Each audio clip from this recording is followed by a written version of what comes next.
So I'm just going to tell you a bit about this year's report and give you some key findings.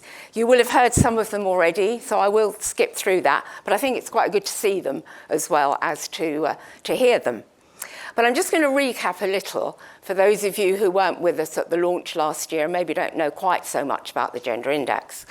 It was designed to create an accurate picture of the UK SME landscape and set a benchmark for the activity of female-led companies across the UK. We launched in March last year at the Shard, and it was a very exciting day because for the very first time, we published gender disaggregated data.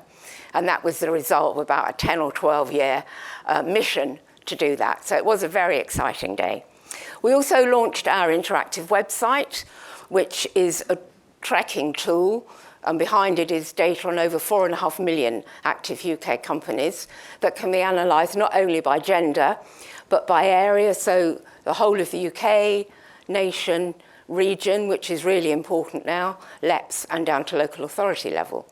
And also by sector, by investment type, by fast growth, and by age of company. And this year we've added 2 other filters, which is ethnic minority leadership and generational leadership. And you'll hear and read a lot more about that. But the interesting thing is that all those filters can be combined to create a multitude of reports. When we were planning the Gender Index, the red line was that it had to be free to access, because if people aren't going to use the data, we're not going to drive the growth. So it's thanks to the generous support of our partners and sponsors that we were able to achieve that ambition. And they've given us ongoing support all through the year. A lot of them are here today, and we look forward to working with them in the future. Our first report was launched last year. That covered data from 1st of February 2021 to the 31st of January 22. And today, we are launching our 2023 report, and here it is. And we're very proud of it.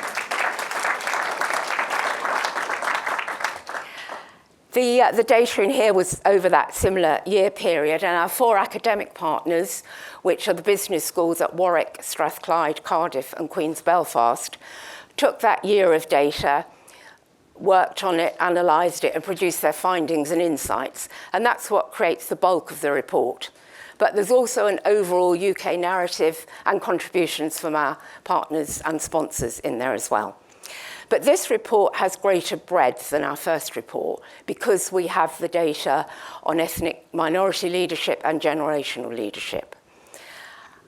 And it has greater depth because we can compare the 2 years together. So we can show the growth or the alternative, which I don't really want to dwell on very much.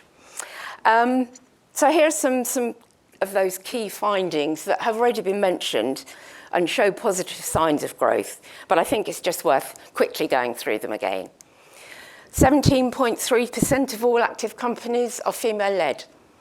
Last year it was 16.8%, so that's an increase of 0.5%, which doesn't sound very much, but when you consider that's 0.5% on over 750,000 companies, then it does become a significant number. The 150,000 newly incorporated businesses, that's 21% of the total, and that is a trend that's continuing to rise that we're seeing. And the very encouraging news about Generation Z closing the gender gap.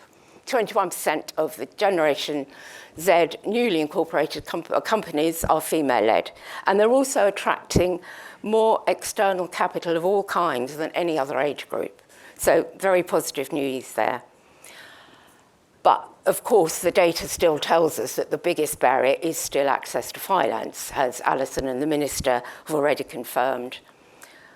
Under a quarter of female-led companies secured any kind of external capital in the last year, 23.4%, and that's not enough. Although it's higher in the younger age groups, Generation Z and Millennials, but overall, this figure needs to be pushed and increased. And the other point I wanted to make was about the EIS-eligible companies. Only 10.9% of those secured the funding. And this is a huge missed opportunity, both by the investors and by the female founders themselves. But I know John is doing some work with other partners on that, and we hope to have more positive news on that for you next year.